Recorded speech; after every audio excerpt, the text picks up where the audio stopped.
E agora a gente vai falar de um dos nossos temas favoritos. Prediletos. Adoramos. Que é falar sobre ativismo social e sobre promover transformações, para isso que a gente foi chamado, né? E para isso, eu tenho a honra de ter dois amigos aqui hoje.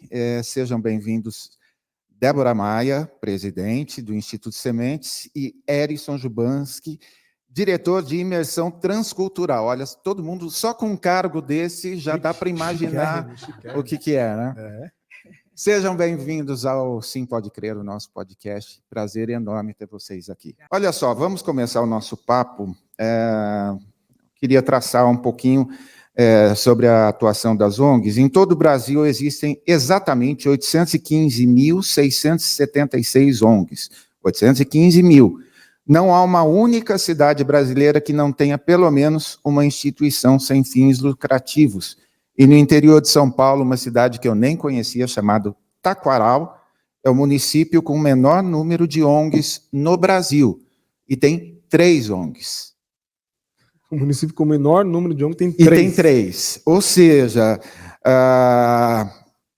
é muita gente trabalhando aí no terceiro setor, pensando no bem-estar e pensando em transformação. Em que momento da trajetória de vocês, Débora e Herisson, vocês chegaram a uma ONG?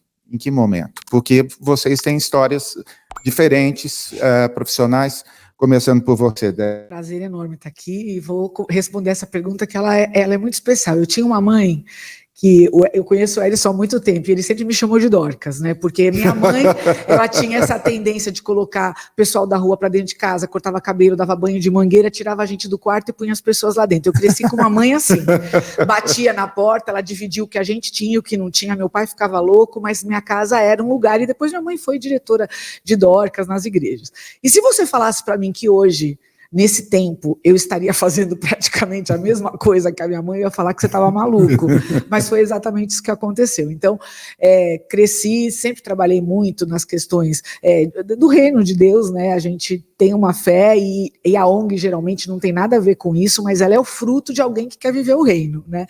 E eu fazia uma série de outras coisas. Quando chegou a pandemia, eu recebi o chamado, porque a gente entendeu que a cidade estava clamando por ajuda e tinha muitos vulneráveis nas ruas, sem água, sem lugar para tomar banho e sem nenhuma comida. Então a gente se cotizou como amigos, né, um monte de gente, viu o Instituto Sementes que a gente conhecia e às vezes participava, e começamos a fazer um trabalho com os vulneráveis. E foi passando o tempo, a gente percebeu que eles gostavam sim da comidinha, da aguinha, mas eles gostavam muito mais da hora que a gente sentava na calçada para conversar com eles. Era essa hora que eles esperavam. E a gente entendeu que não dava mais só para ficar na marmita, a gente tinha que andar um passo a mais. E a gente foi se envolvendo nesse trabalho. E de lá até agora, eu que não fazia nada, comecei como voluntária, me envolvi, e hoje, apesar de eu ser empresária, ter uma vida ativa e uma série de atividades, eu sou presidente do Instituto Sementes e uso bastante do meu tempo para fazer essa instituição ser mais abençoadora e transformar a vida das pessoas. E o Herisson também, né, na parte de missões e também de missões urbanas, está comigo. Isso. Olha só. Pois é, a gente já se conhece desde que eu tinha cabelo. Isso, eu sempre falo isso.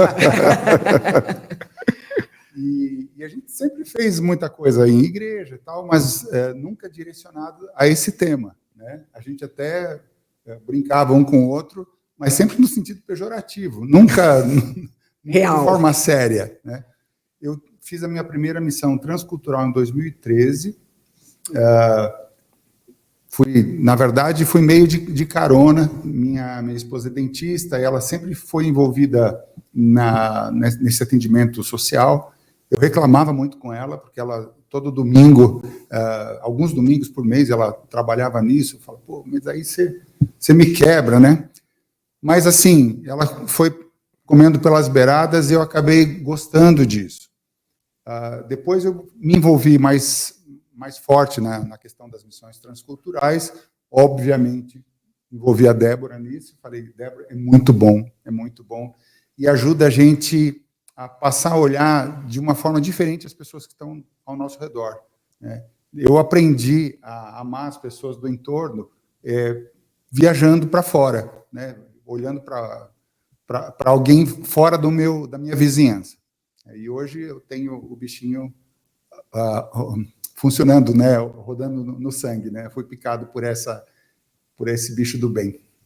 Lindo demais, aliás, a hora que eu os vi, já fiquei babando na camiseta e falei, ó, a minha é uma extra large, assim, brincadeira. É que a gente zoa muito com o negócio de dieta.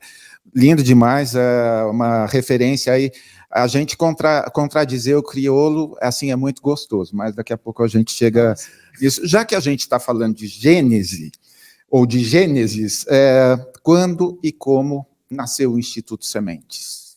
O Instituto Sementes nasceu em 2005. 2005? Isso, foram pessoas que frequentavam uma mesma comunidade, mas aquilo que a gente sempre fala, ela é uma ONG independente, mas de amigos que queriam fazer o bem e criaram o Instituto Sementes com alguns projetos. Então, eu não fazia parte, o Edson, nessa época, bem pouco, a gente era envolvido com música, com outras coisas. Com música? Nossa, que legal. Exatamente, uma vida inteira vivendo com música. Então, eu não tinha o bichinho ainda para isso. Mas o Instituto Sementes nasceu e começou a fazer ações, ele tem um objetivo de combater a injustiça social e a pobreza, através de ações. E ele fazia algumas ações, ele cresceu e ele tinha uma sede, a gente tem ainda ela, está à venda, numa comunidade ali em Carapicuíba. E lá tinha consultório médico, dentário, a gente algumas vezes fazia algumas escolas de culinária e tal, só que essa comunidade cresceu muito, ela teve, o crack chegou, ela ficou violenta e a gente tinha muita dificuldade para lá.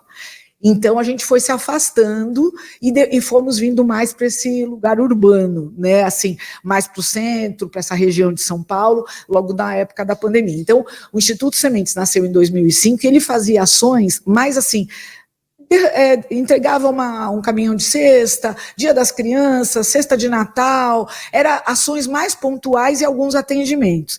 A coisa inverteu a partir de 2020, que a gente criou projetos que descrevem, né, criam uma jornada de transformação. O objetivo do Instituto Sementes não é só oferecer uma cesta, é mudar o mindset, é oferecer oportunidade de transformação e autonomia. E é assim que a gente trabalha desde então. Lindo demais. Olha só, São Paulo, a gente estava fora do ar conversando, é o estado que mais tem ONGs registradas no país e só na capital são 50.021 ONGs. 50.021. Minha pergunta, Edson, existe, como que eu diria, um congestionamento de ONGs que prejudica na hora de levantar recursos, porque são 50.000 ONGs com o mesmo, buscando recursos com o mesmo público-alvo. Ou existe espaço para todo mundo, em vez de 50.000, tinha trabalho aí para mais umas 300.000. Na verdade, o trabalho deve ser para 500.000, mas na hora da busca de recursos, por exemplo. Sabe que, na época que a gente distribuía lanches, almoços, né, o pessoal vinha falar, olha, comida a gente tem, viu? Tem uma série de pessoas que distribuem comida para a gente. O que a gente não tem é quem venha brincar com a gente. Olha só. E aí a gente percebe que muitas ONGs são bem intencionadas, mas elas têm um pouco do viés assistencialista e menos dessa questão da transformação, da continuidade, da recorrência, né? E eu acho que realmente deve ter muita ONG aí se trombando e a gente acaba diluindo, né? Porque as pessoas que contribuem não estão diluídas. São os mesmos que contribuem, né? Então, se você pegar, ok, nós estamos aqui no número X de pessoas, são os mesmos, né? As pessoas que não contribuem acabam meio que invisibilizando as ONGs que estão trabalhando, né? E, é claro, tem algumas que têm um trabalho um pouco mais sério, um pouco mais nobre, e outras que é um pouco mais de doação, assistencialismo, um pouco diferente do que a gente faz. Olha só, muito legal. Temos... Não tem pergunta, mas eu tenho uma pergunta para fazer para vocês. O quanto isso mantém vocês motivados a servir na igreja? Ou como vocês conseguem pivotar o seu serviço social e o serviço à comunidade. E mais, as pessoas da comunidade se sentem engajadas através do modelo de vocês para também contribuir, procuram vocês, como podem agir, podem colocar a mão na massa, etc.?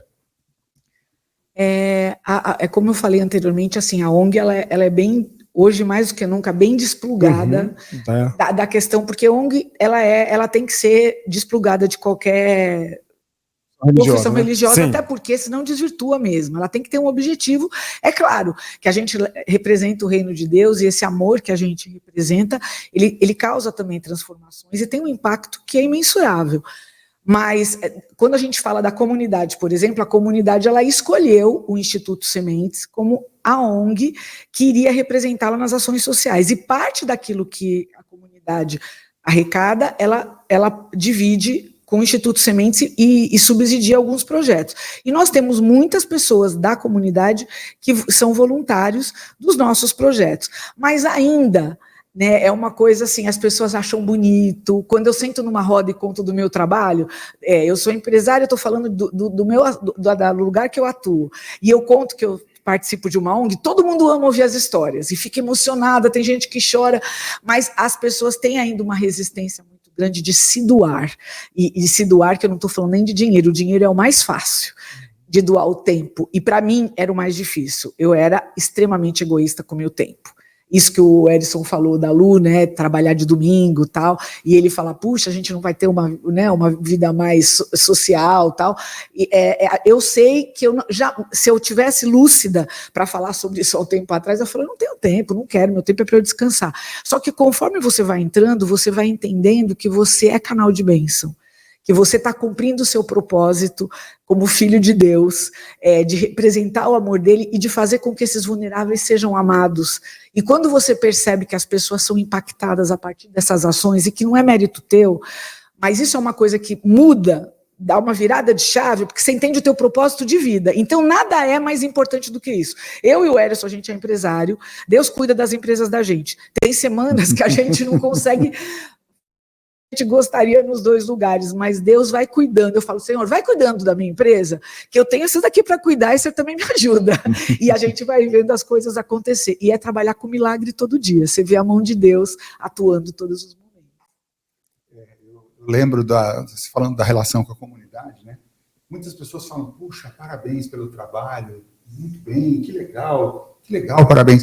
E eu lembro da dona Gracinha. Dona Graça eu conheci no Piauí, uma mulher de 70 anos, com vigor invejável, e as pessoas, ela estava construindo a quinta igreja, e as pessoas elogiavam, parabéns, muito bem e tal, e eu lembro assim, falando no sotaque dela, meu filho, não quero elogio não, eu quero ajuda. É isso aí.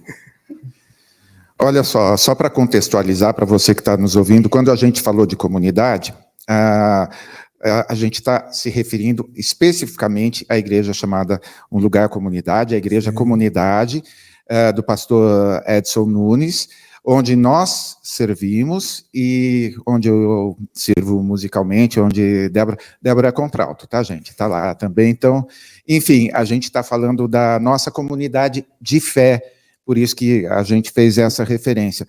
Débora, me fala, quais são os eixos hoje principais de atuação do Instituto Sementes? Nós temos, um deles é a jornada de transformação das famílias, a gente recebe as famílias que vão chegando por indicação, tal. Nós temos um limite de atendimento, hoje a gente atende 56 famílias, elas passam por uma entrevista social e a gente avalia as necessidades. Então ela recebe cesta básica, que é uma cesta bem robusta, com produto de higiene, de limpeza, a gente faz questão de dar bons produtos, e também do tamanho de cada família. Geralmente essas pessoas precisam de apoio psicológico, quem não precisa hoje em dia? E para elas poderem transformar e transicionar para esse lugar mais autônomo, ela tem um compromisso com a gente de fazer terapia, e nós pagamos as terapias atendimento psiquiátrico quando necessário, medicação, e elas entram numa jornada de transformação que tem os pontos, tem um período, elas são avaliadas pela assistente social, e no meio do caminho a gente vai capacitando, tem bolsa de estudos, hoje a gente tem 14 alunos bolsistas, 2 fazendo medicina na Argentina, pessoas que não teriam condição de estudar, mas estão estudando graças ao Instituto e vão mudar a vida da família delas quando elas se formarem, de uma geração inteira, né, e das próximas que virão. Então, esse núcleo é a assistência às famílias. E também a gente assiste as famílias lá da comunidade do Boi Morto, no Piauí, porque a gente tem um projeto junto com o Instituto Luz, em parceria, nós temos com 2 institutos em parceria, e lá a gente constrói cisternas, né, depois o Edson vai falar melhor, mas a gente também assiste famílias lá do Piauí com segurança alimentar, porque elas não estavam comendo, e a cesta básica, nós entregamos lá, acho que uma média de 30 cestas, eu precisaria que fosse o dobro. Só que a gente ainda não tem dinheiro para isso e nós estamos abençoando 30 famílias hoje que estão comendo graças a essas cestas que a gente envia.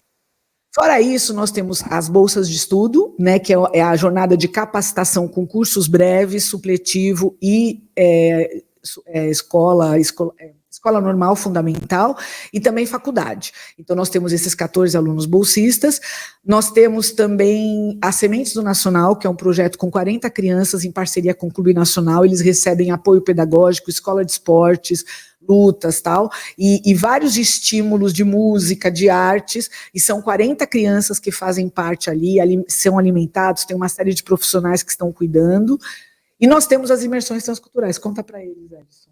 Pois é. Ultimamente a gente tem ido 2 vezes por ano ao Piauí, tem a comunidade do Boi Morto, eu não sei se é o momento já de contar da história da filha da Nadir, né, Sim, então. que é uma das pessoas assistidas, ela se inspirou num dos atendimentos odontológicos, ela falou, puxa, eu tinha um sonho de fazer odontologia, mas ela, morando num quilombo, esse sonho ficava muito distante. E aí, quando entrou o Instituto Sementes, e ela já está há 6 meses cursando odontologia. Que coisa linda. Em Brasília. Lindo demais. Então, isso é que dá o calor no coração da gente, quando você vê a transformação, além de simplesmente dar uma cesta básica ou prover uma cisterna, né?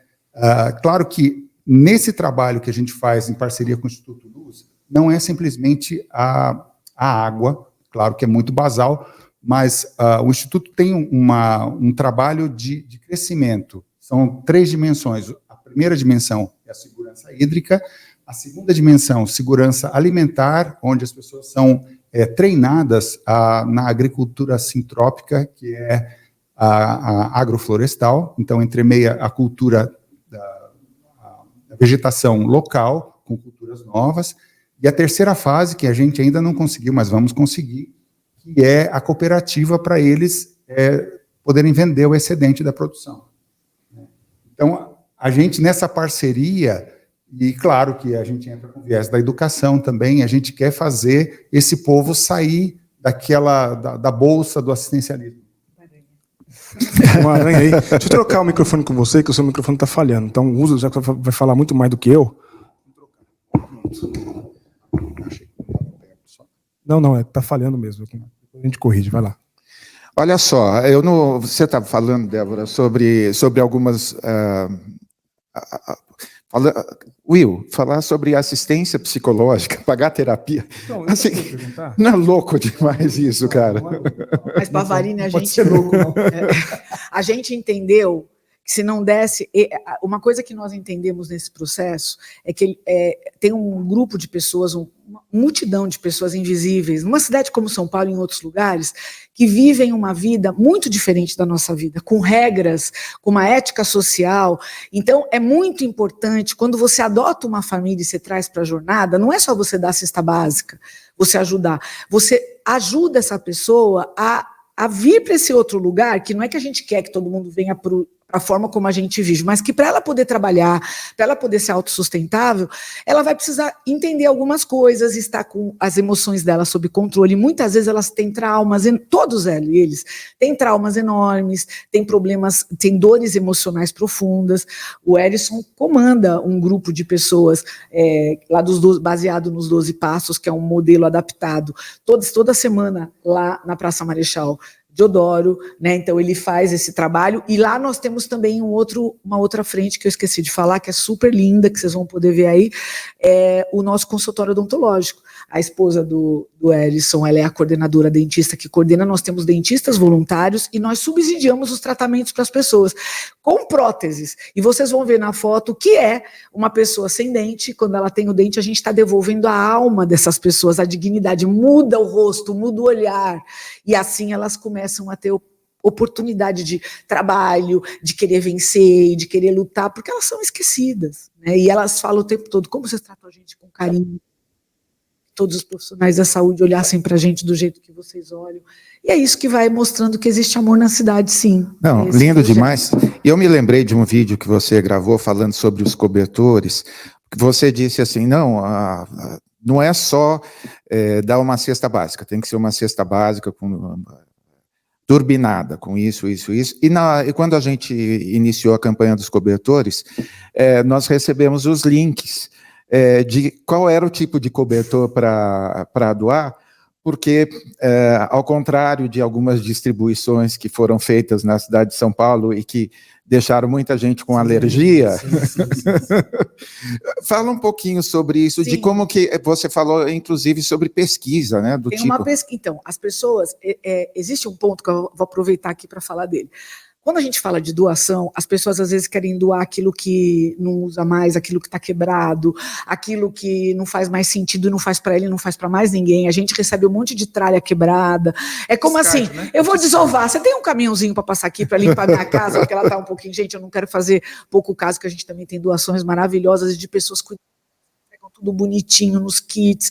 Então, assim, existem doações e doações, mas eu acho que é importante todo fazer parte de um trabalho assim, pensar como que ela gostaria de receber. Você vê uma tragédia como no Rio Grande do Sul, que igualou todo mundo no mesmo lugar, pessoas que tinham um poder aquisitivo maior e outros menores, todo mundo sem casa, perdendo tudo. É claro que essas pessoas que têm um poder aquisitivo melhor provavelmente vão sair dessa situação com mais facilidade, mas todo mundo ficou no mesmo lugar. Então, eu acho que é muito importante ter essa visão de que quando você doar, você dá aquilo que é bom. Hoje eu recebi uma assessora de um deputado e ela estava falando, lá no meu projeto, as crianças ganham tênis Nike, ganham camiseta da Hering. Não é qualquer coisa, eles precisam usar o que é bom. E quando a gente falou dos cobertores, era muito comum, quando chega o frio, esse ano não está fazendo muito frio, mas as pessoas ficam, quando vem uma frente fria, Débora, e a campanha do cobertor? Aí eu falo, eu vou te mandar um link, aí a pessoa compra aquele cobertor chamado Tony Ramos, que deixa um monte de pelo no corpo, que pinica, que coça, e o pessoal que era os moradores de rua falava, eu não aguento esse cobertor, olha como está minha pele. Então, assim, todo mundo, esse cobertor é ótimo. Não é ótimo, ele é horrível. Você gostaria de dormir com esse cobertor? E existe uma pesquisa que fala que o cobertor mais macio, mais gostoso, ele gera endorfinas, ele estimula essa sensação de bem-estar que é saudável, ele é um abraço na alma. Então, a gente começou já pelo segundo ano oferecer cobertores de melhor qualidade para as nossas famílias. Cobertores numa gramatura que eles conseguem lavar, eles não têm máquina de lavar, a grande maioria. Então, eles conseguem lavar e secar a tempo de poder usar mais tarde.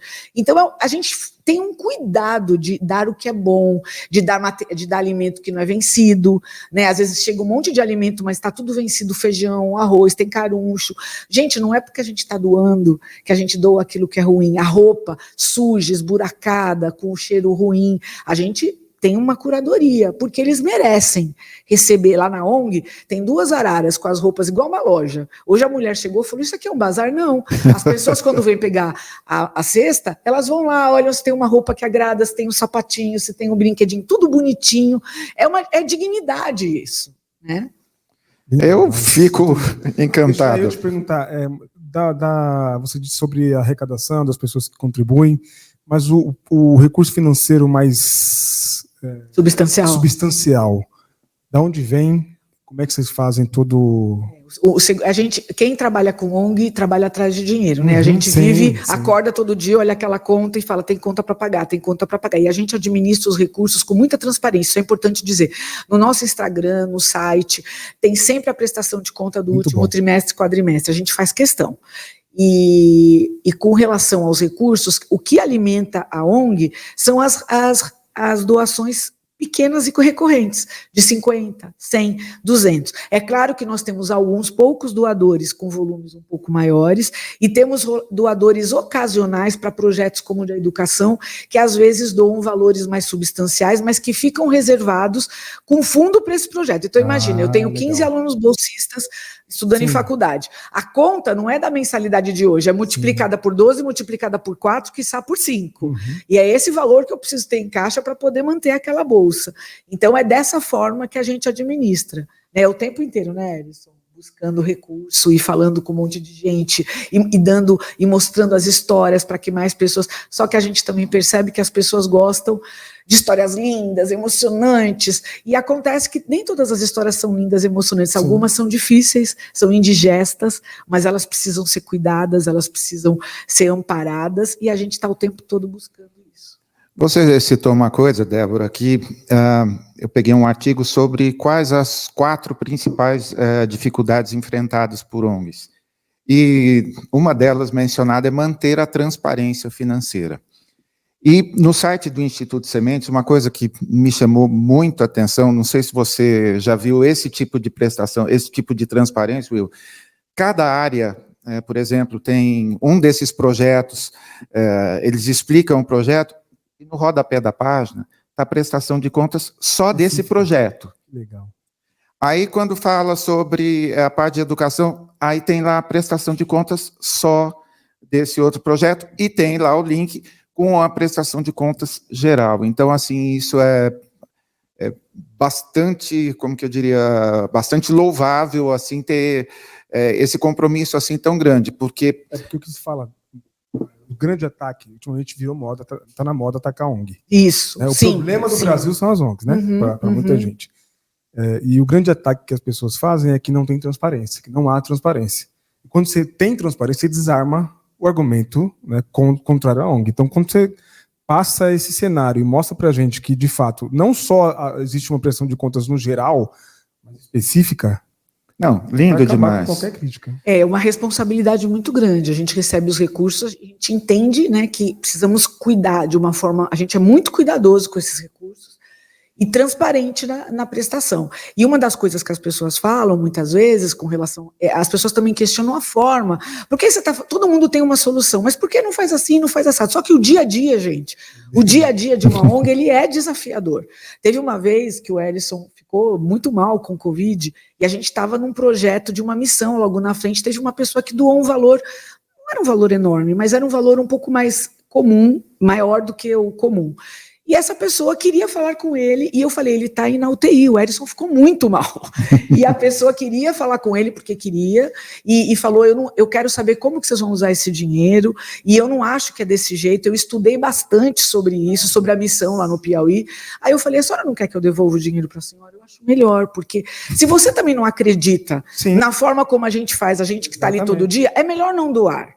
Da mesma forma que com a tragédia do Rio Grande do Sul, muita gente veio perguntar para a gente, mas o Instituto não vai fazer nada? O que nós fizemos? A gente dividiu tudo aquilo que nós não usamos em alguns meses e mandamos via correio logo no começo para o Rio Grande do Sul. Por que a gente não deu mais? Porque a gente não tem, e porque a gente não pode descobrir um santo para cobrir o outro. Eu tenho quase 60 famílias que esperam que a gente os atenda todos os meses. A gente tem vários bolsistas. Eu não tenho como pegar parte daquilo que eu arrecado, que já é pouco, para mandar para outro lugar, e eu faço como com essas pessoas? Então, uma coisa que a gente também fala é que em momentos de crise desafiadores, você não tem que tirar de um santo para cobrir o outro, você precisa fazer uma estratégia, se você tem esse interesse de doar mais, economizar, comer uma pizza a menos, fazer uma viagem a menos, comprar um sapato a menos para poder ajudar mais gente. E adicionar recursos e não ficar brincando. Essa aqui é legal. Olha que bacana isso daqui. Olha que legal. E você fica pulando. Mas a gente precisa de constância e de compromisso. Lindo. E eu descobri umas coisas super interessantes sobre doação. Pesquisa Doação Brasil, feita pela primeira vez em 2015, mostrou que 77% dos brasileiros fizeram alguma doação naquele ano, 77%. Em 2020, o percentual caiu para 66%. Em 2022, subiu, o recorde, 84% dos brasileiros acima de 18 anos, no ano de 2022, realizaram algum tipo de doação, seja em dinheiro, seja de bens, seja de tempo ou de trabalho voluntário. Lembrando que essa queda foi bem no período do governo anterior, onde as ONGs foram penalizadas, sofreram muitos ataques, então teve... Agora, olha só, que coisa me chamou muito a atenção isso, de 2020 para 2022, o percentual de jovens que fizeram doação passou de 63% para 84%. Nós estamos vivendo um período em que há uma conscientização e há uma mobilização e há uma sensibilização de jovens para servir, seja com tempo, seja com recurso, seja com o talento aí, né? E, além disso, a percepção sobre ONGs e doação também é mais positiva entre jovens do que entre a população em geral. Então, aí a minha pergunta, como tanto esse público jovem ou o público geral, como ele pode se envolver com o Instituto Semente? Bom, primeira coisa é o envolvimento de tempo. Como eu falei, às vezes um jovem, por exemplo, está entrando no mercado de trabalho, ele ainda não tem uma renda que dê assim tanta sobra, mas ele pode se envolver, por exemplo, nas marmitas que são distribuídas na Cracolândia aos sábados. Então, a gente tem alguns jovens, na sua maioria, 80%, acho que nessa faixa aí, 85%, são jovens que vão ali ajudar a picar o repolho, a colocar na marmita, vão lá, a nossa turminha vai lá dentro da Cracolândia, lá do ladinho do fluxo, e distribui as marmitas para as pessoas que estão ali, né? Então, o envolvimento de tempo, eu acho que é o mais precioso, é o que a gente precisa, é o que eles querem se tornar visíveis. É o que a gente... quando a gente vai para o Piauí, eu brinco com as pessoas, a gente podia fazer uma vaquinha de tudo que a gente está gastando, pegar o dinheiro da passagem, da inscrição, e mandar para lá. Só que eles continuariam invisíveis. E eles falam isso. Falam, a gente gosta que vocês venham aqui, que sentem embaixo do umbuzeiro e tomam um café com bolo com a gente. E quando eles descobriram que a gente pagava para ir lá? Nossa, isso...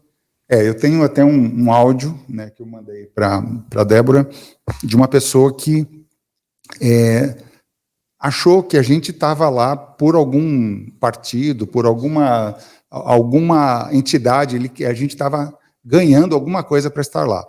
E aí a gente falou, não, na verdade a gente paga a passagem, a gente paga a inscrição, os insumos, esses medicamentos, a anestesia do dente aqui, a gente pagou por isso. Aí eles ficaram, tipo, deu tela azul, sabe? É mesmo. E aí, eles falam, até hoje, do serviço que a gente tem, e nós vamos voltar lá agora no final de julho, né? E ela falou, uma das líderes da comunidade falou que só de falar no que a gente fez, eles já choram. Eles choram de emoção. Eu falo, puxa vida, tem gente que é paga para estar aqui e não atende 10% da dedicação, do amor que vocês dão. Então, isso para nós é mais do que uma recompensa financeira. Não tem valor que pague isso, né? Lindo demais. Cleuci, a gente tem um vídeo. Oi, Débora. Oi, Erison. A minha pergunta, eu acho que ela tem duas partes. Primeiramente, acho importante ressaltar, né, que vocês são voluntários e que vocês têm outros trabalhos. Eu queria que vocês falassem um pouco sobre como equilibrar, né, o tempo do trabalho, o tempo para a família e o tempo para o voluntariado. Acho que isso pode servir de inspiração para muita gente. E a segunda coisa que eu queria perguntar, deve ter momentos, claro, de muita satisfação, de alegria muito intensa, mas também deve ter momentos de muito desânimo. E como que é para vocês, pessoalmente mesmo, lidar com ambas as coisas, né? Não sei. Perguntas um pouco complexas. Um grande abraço para vocês, um beijo para o Instituto. Tenho imensa satisfação em conhecer vocês e saber do trabalho e da dedicação de vocês. Deus continue abençoando vocês. O Léo é um querido, um apoiador do Instituto desde sempre, participou de diversas lives, importantíssimo durante a pandemia. Nos últimos anos, em todos os shows, ele me ligava, Débora, ó, já vai vir alimento, tá? O que vocês estão precisando? E vinha muita coisa. Então, assim, ele é uma pessoa muito, muito especial. Teve um show que ele fez no Teatro Bradesco, que ele reservou um camarote para as famílias que a gente estava assistindo poder assistir lá no camarote, em lugar privilegiado. Então, assim, é um carinho enorme que a gente tem por ele. Eu vou falar a parte de equilibrar, você fala outra que você tem até uma experiência para contar. A minha vida sempre foi muito louca, eu sou uma pessoa que faço muita coisa ao mesmo tempo, eu me realizo realizando, né? E como eu falei para vocês, eu era extremamente egoísta com o meu tempo, e o trabalho voluntário, eu sinto que ele foi me humanizando. E ele também foi fortalecendo a minha fé em Deus, de entender que não era o meu braço, que eu tinha que estar disponível para representar o amor de Deus para essas pessoas, porque elas, quando a gente está de verdade na frente delas, ouvindo o que elas têm para dizer, escutando as suas dores e fazendo algo, às vezes a gente nem tem o que fazer, mas elas se sentem muito especiais, e eu sinto que elas devem sentir o abraço de Deus através da gente. E conforme eu fui entrando nesse trabalho, eu fui entendendo que eu tinha que tirar o olho do meu umbigo. O meu olho saiu realmente do meu umbigo para o mundo e para essas pessoas. Então, hoje, não é fácil, porque a gente brinca às vezes que a gente descansa carregando pedra, mas é um descansar que energiza. Eu me lembro que na pandemia, às vezes a gente saía super cedo e faz marmita e tal, é aquele trabalho até de tarde. Eu acordava super cedo depois de uma semana de trabalho, e meu marido falava assim, engraçado, você saiu super cansada, mas você voltou, você está a toda, porque é um trabalho que te energiza, ele te traz alegria, porque ele tem tudo a ver com o nosso propósito, que é abençoar a vida de outras pessoas através da nossa vida. E isso faz uma diferença, e quando você mergulha nesse oceano, você não quer outra vida, você cada vez se entrega cada vez mais e mais, porque a vida começa a fazer sentido, a tua razão de existir passa a ter sentido. Lindo demais. Aliás, Débora é o máximo falando, não é? Sou fã, sou fã.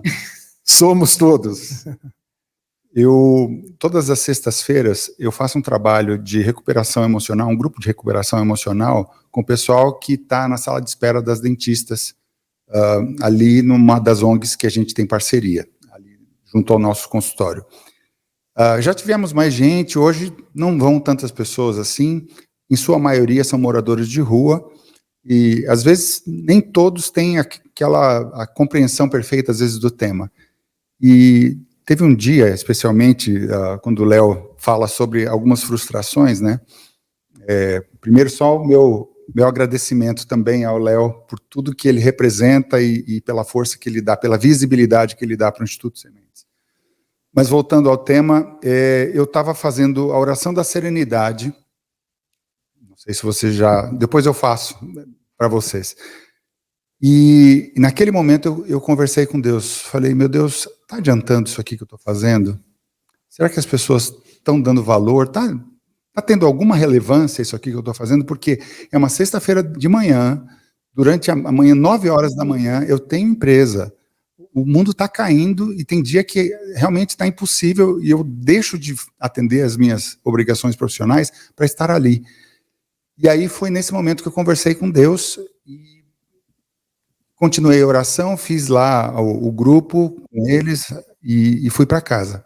Fui para o escritório e eu abri um aplicativo da Bíblia naquele dia e veio uma sugestão, não sei se vocês conhecem o YouVersion. Sim. Vem uma sugestão de verso que eu vou pedir licença para ler. Claro.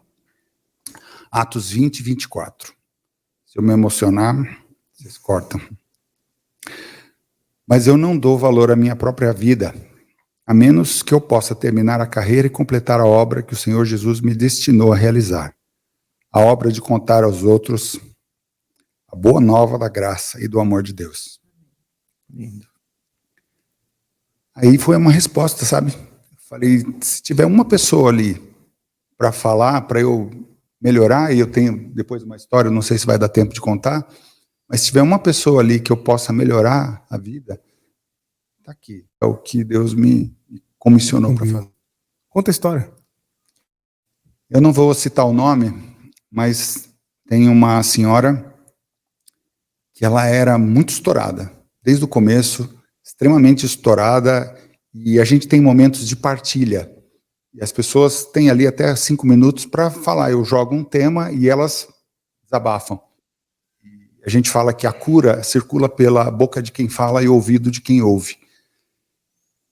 E nós finalizamos esse ciclo de 12 passos, são 12 meses. Né? Cada passo a gente faz 4 sextas-feiras, são 48 encontros. E nós estamos começando de novo, agora a gente está no 4º passo. E ela faz uns 2 meses, mais ou menos, ela recomeçou esse ciclo comigo de novo. E eu falei, alguém tem alguma coisa para dizer do que contribuiu esse programa para a sua vida? Ela falou, eu tenho. Assim, emburrado, né? Falou, eu tenho porque eu aprendi a ter mais paciência. Falei, como assim?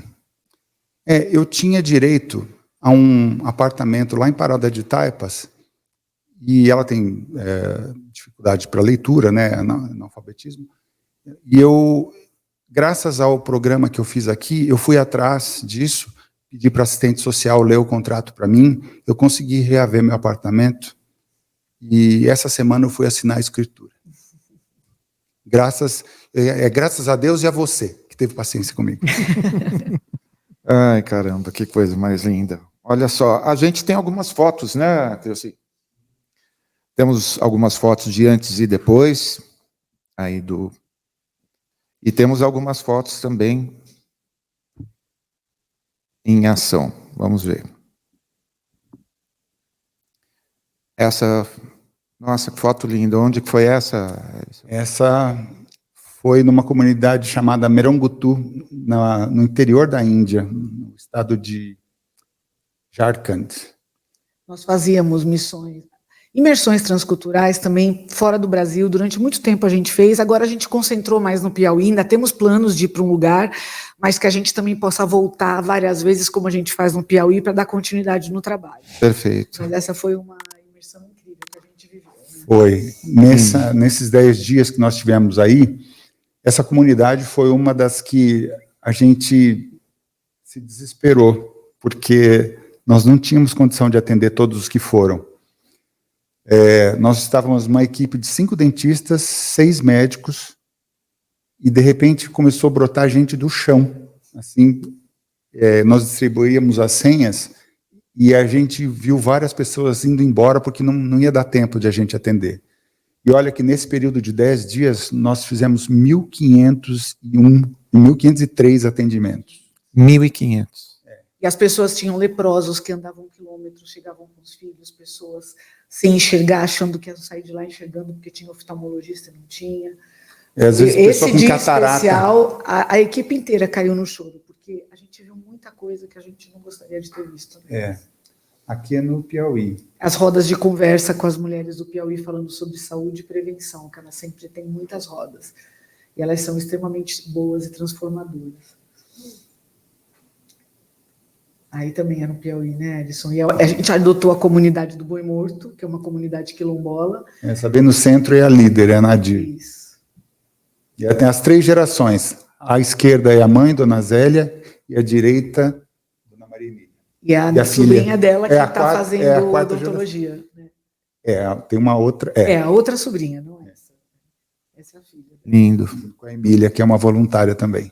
Tá gostando do conteúdo? Então se inscreve no canal e curta esse vídeo, assim o YouTube vai entregar para mais pessoas. Mais do que isso, você pode se tornar membro do canal, ter vários benefícios, ganhar um monte de livros super selecionados e assistir em primeira mão algumas das nossas gravações, incluindo as falhas de bônus, e não são poucas, viu? Fica com a gente. Aí, valeu, contamos com a sua ajuda, valeu. Enquanto o Cleuci se preparou antes e depois, explica um pouquinho mais pra gente, o que você puder explicar, como é que funciona esse grupo de recuperação emocional. Esse é um programa baseado no programa do Alcoólicos Anônimos, nos 12 passos. É claro que ele tem um viés mais cristocêntrico, e a gente procura, porque todo mundo tem alguma questão, alguma compulsão, algum mau hábito para tratar, né? Inicialmente, eu achava que o pessoal que estava na rua, que tinha vícios, faltava força de vontade, até vergonha na cara. Eu pensava que, a partir do momento que eu colocasse uma pessoa dessa numa clínica de recuperação, aquilo ali estava resolvido. E foi através do conhecimento desse programa que eu descobri que eu tinha maus hábitos para tratar, e eu passei a ser mais compreensivo com a dor do que está na rua. Ele está doente. E isso mudou muito o meu olhar para esse tipo de situação, e eu passei a ter mais empatia, mais compreensão, né, para essas situações. Eu tive uma situação de uma pessoa, moradora de rua, que passou por esse programa ano passado, e ele veio um dia, uma sexta-feira, só para dizer que não ia mais participar do programa porque tinha conseguido emprego. Só que, tudo tem um só. Ele acabou caindo, o problema dele, o ponto de recuperação dele era o álcool. Ele acabou voltando para o álcool, porque ele recebeu o salarinho, meio que foi comemorar, e hoje ele passa lá nos dentistas, mas ele não vem mais de vergonha de mim. E eu dou o recado, eu tento encontrar com ele, não encontro mais, e falo, não tem problema que você caiu. Você conhece o caminho, volta e a gente retoma esse passo de onde você parou, né? Mas, de qualquer forma, assim, a compulsão, o mau hábito, o vício é uma doença, a gente sabe disso, e quanto mais a gente conhece pessoas assim, mais a gente trabalha, a gente sabe que não é fácil, que o cair faz parte do tratamento. E assim como Deus dá a segunda, a quinta, a 10ª, a 100ª chance, esse programa também permite essa segunda, quinta, 10ª, 100ª chance. E a gente vai trabalhar enquanto eu tiver saúde e cognição, eu vou trabalhar para recuperar essas pessoas. E tem um grupo também na sede do Instituto, com a turma das famílias, que é para essas feridas emocionais, essas compulsões. Tem um ou outro que tem algum vício, mas o Erisson trabalha mais com pessoas que têm questões mais vício, né? E no Instituto a gente trabalha mais essa outra parte emocional, mas no mesmo programa. E tem sido muito interessante os resultados, os retornos que as pessoas dão, né? Uhum. E é um grupo misto e que tem sido assim muito abençoado com o programa. E a gente acaba sendo mais abençoado que eles, eu acho, porque num dia que você, de repente você está desanimado, achando que não valeu a pena, aí vem uma mensagem, olha, eu consegui um apartamento. Puxa vida. Nossa, lindo. Né? Que privilégio, né? Poder participar, colocar um tijolinho nesse muro todo, né? A gente tem algumas fotos aí de transformação. Olha isso. Isso é lá no nosso consultório, que funciona com dentistas voluntários, né? Os materiais são subsidiados pelo Instituto Sementes, tem uma recepcionista que fica ali agendando, e a gente procura atender pessoas que... Tem ali algumas pessoas que ainda estão no vício, mas tem muita gente que já saiu e que os dentes, né, para ele poder conseguir um trabalho. Então, olha, a gente brinca que quando você coloca as próteses, né, a gente devolve a alma, eles saem de lá com outro olhar, com uma dignidade. É um trabalho lindo, coordenado pela Lu. Dificilmente uma pessoa dessa, quando se olha no espelho, ela consegue segurar a lágrima. Dificilmente. É muita diferença. A gente não fazia próteses, mas a Lu falou, Débora, vamos começar a fazer, e tem sido um sucesso, assim, muito interessante. Lindo demais. Bom. Lindo. Tem mais alguma, temos mais fotos, Cleoci? Já foram? Olha só, mas tem uma foto muito especial, eu mandei para você agora, um print, Cleoci, que é o QR Code, para você doar para o Instituto Sementes, e o Pix também eu mandei, eu queria que a gente colocasse, sabe por quê? Esses dias conversando com a Débora, ela me falou, olha, a gente estava fazendo um trabalho, se eu não me engano, banhos. A gente estava oferecendo banhos. A gente estava oferecendo, foram não sei quantos mil banhos, etc., mas a doação diminuiu e a gente teve que interromper. Então, a gente está sempre falando das coisas lindas, mas tem desafios, tem pessoas que hoje, enquanto a gente está aqui nesse lugar lindo, poderiam estar sendo, de alguma forma, atendidas através da sua participação. Então, a gente está colocando aqui o QR Code e nós vamos colocar o Pix, porque se você curtiu esse nosso papo, a gente quer que você não só se emocione com as histórias bonitas, mas que você se envolva. E uma das formas de se envolver é colocar o seu celular e já fazer uma doação hoje. E tem aí o Pix também, ó. Tá aqui a chave do Pix. Sobe só um pouquinho, Cleuce. Isso, tá aqui. 08950-473-000161. E os dados também do Bradesco, agência 95, conta 2783908. A gente consegue deixar esses números depois, né, na descrição do vídeo, ó. Vamos trabalhar junto, né? A ideia de trazer, todas as vezes que a gente traz uma ONG, é exatamente para isso. Porque Primeiro mostrar que tem muita gente trabalhando. Isso. Que não são só invisíveis, e, claro, principalmente são invisíveis aqueles que já são invisibilizados pela sociedade. Mas o trabalho de quem ajuda, às vezes, é invisível. E precisa ser mostrado. Precisa ser apresentado. Então, acho que o nosso objetivo aqui também é que as pessoas saibam, tem muita gente trabalhando. Tem muita gente ruim nesse país, tem muita gente má nesse país, mas tem muita gente séria e sincera. É exatamente o que eu ia falar, Will, porque nesse podcast, especialmente nas nossas lives, a gente traz um retrato absolutamente fidedigno do que é o povo de Deus. Então, às vezes vocês ficam bravos com a gente, é tipo a pessoa que está querendo emagrecer, fica bravo com o espelho. Não serve. Assim, ficar bravo com o espelho. Cobrir os espelhos de casa não vai resolver. Então, assim, a gente mostra tudo aquilo que existe de ruim, mas o que existe, a gente fica assim muito emocionado de trazer assim a raça, a dedicação de pessoas que estão dedicando e não estão dedicando da sobra do tempo, estão dedicando das primícias, né? Então, a gente já caminhando para o final, mas eu queria ouvir, assim, pelo menos uma história de cada um de vocês, algo assim, olha, aconteceu assim no lugar tal, porque essas histórias nos inspiram bastante. Eu queria fechar o nosso papo com histórias, né?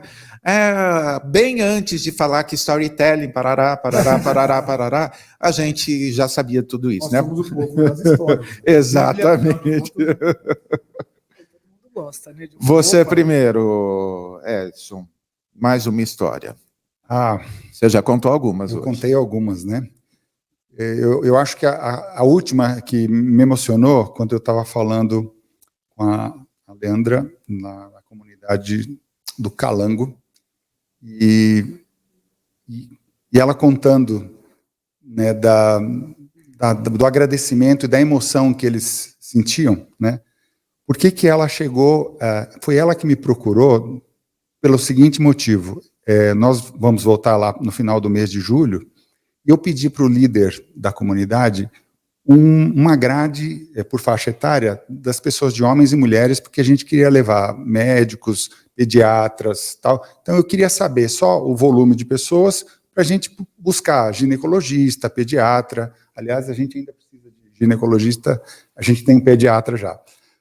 Ou uma ginecologista, melhor ainda. Mas ele solicitou essa informação à agente de saúde, que é paga para cuidar do local. E a agente de saúde mandou uma mensagem de áudio para ele, ele me encaminhou. E ela falava assim, olha, eu não vou perguntar quantos homens e mulheres, ela mandou uma foto de um caderno, né, com alguns números. Eu falei, seu Cláudio, quantas pessoas dessas aqui são mulheres, né, nessas faixas etárias? E a gente falou assim, eu não vou atrás dessa informação, não. Eles que contem aqui quando eles vierem. E aí o Cláudio falou, olha só como eles atendem a gente. Não tem nada para fazer, não posso fazer nada. A Leandra soube da história, que é uma das líderes ali do local, ela falou, olha, seu Erison, essa agente de saúde não procurou as informações, mas eu vou levantar para o senhor, tá bom? Porque a gente está muito agradecido com o que vocês fizeram. Ela não recebe para aquilo. E ela me mandou uma lista de 0 a 82 anos, quantas pessoas tem, homem e mulher, por idade, ano a ano.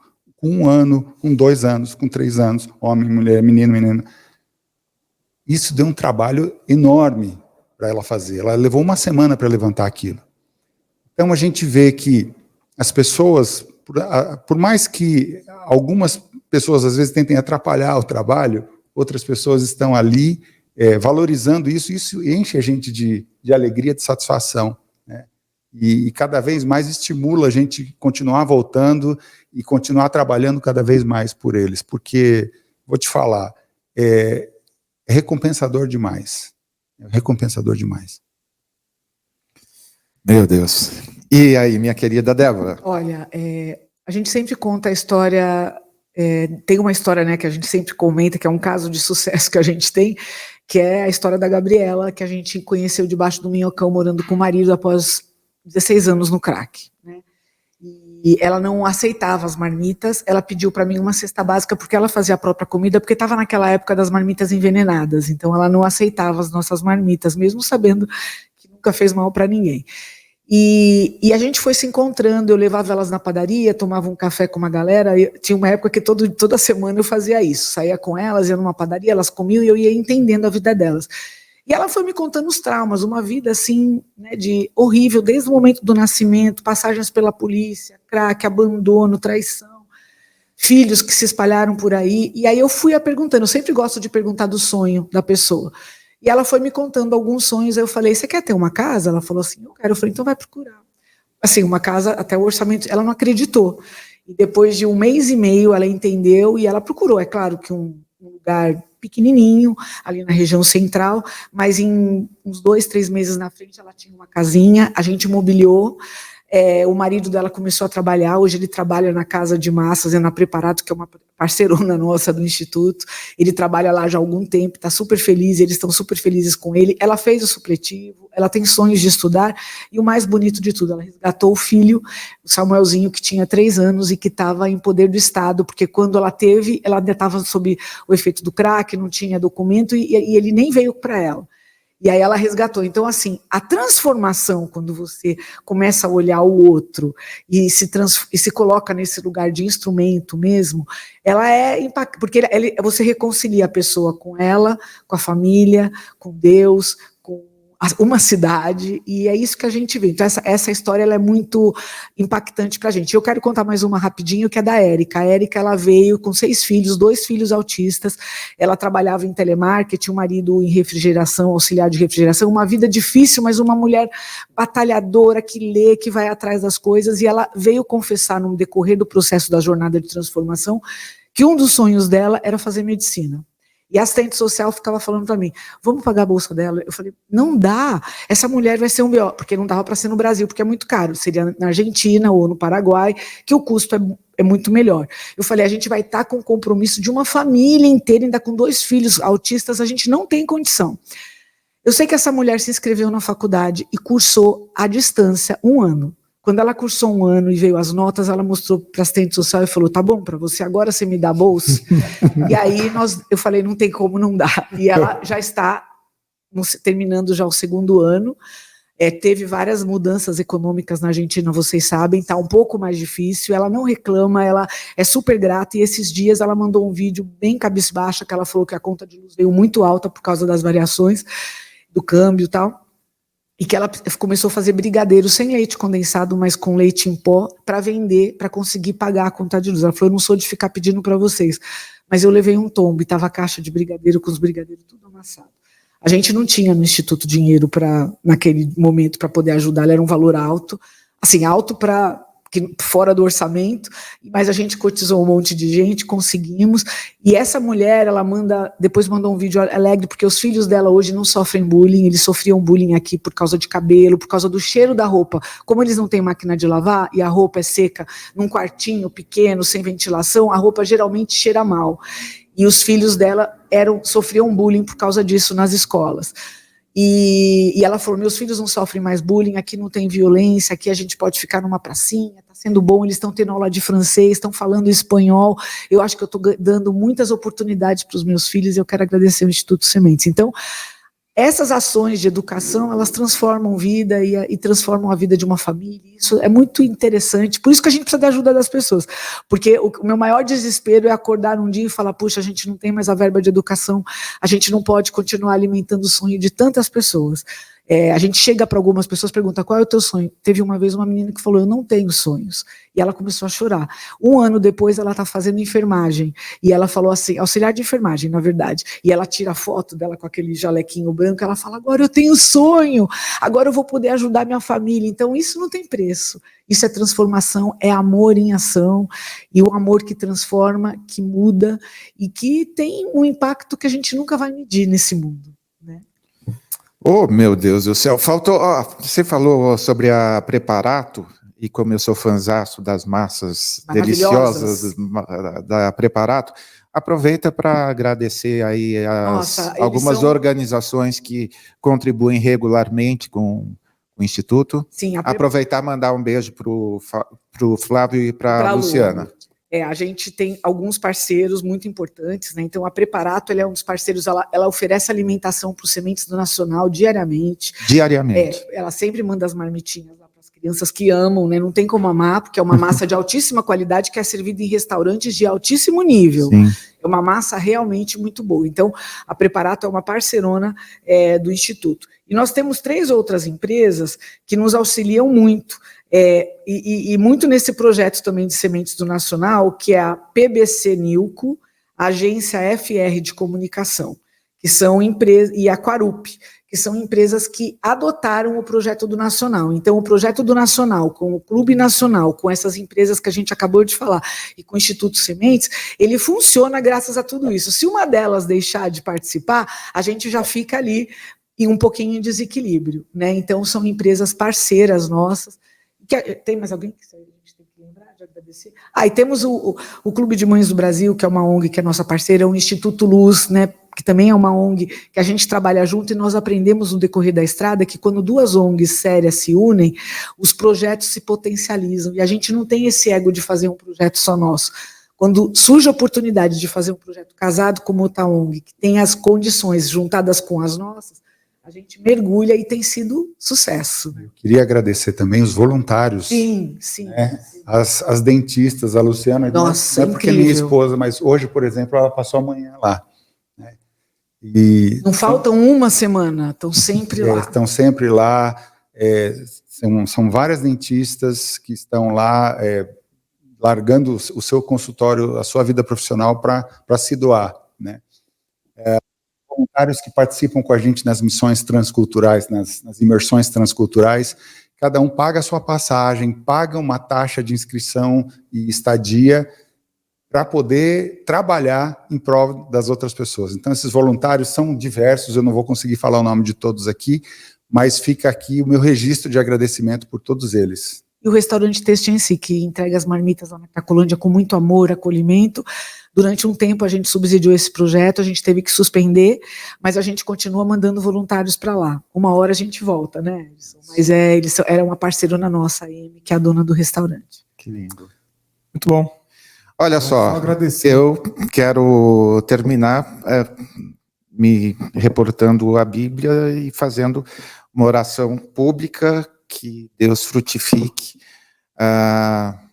todos os projetos do Instituto Sementes no padrão bíblico, assento por um, para que a gente, daqui a algum tempo, tenha muito mais histórias lindas para compartilhar, e você que participou aí com a gente desse segundo papo, super obrigado, e compartilhe, curta a fanpage, passe a seguir no Instagram, enfim, divulgue esse trabalho. Você pode ser aí o nosso evangelista das redes sociais, e a gente precisa muito disso. Edson, super obrigado. Débora, querida. Obrigada demais, vocês. Vocês nos abençoaram bastante. Tá gostando do conteúdo? Então se inscreve no canal e curta esse vídeo, assim o YouTube vai entregar para mais pessoas. Mais do que isso, você pode se tornar membro do canal, ter vários benefícios, ganhar um monte de livros super selecionados e assistir em primeira mão algumas das nossas gravações, incluindo as falhas de bônus, e não são poucas, viu? Fica com a gente. Aí, valeu, contamos com a sua ajuda, valeu!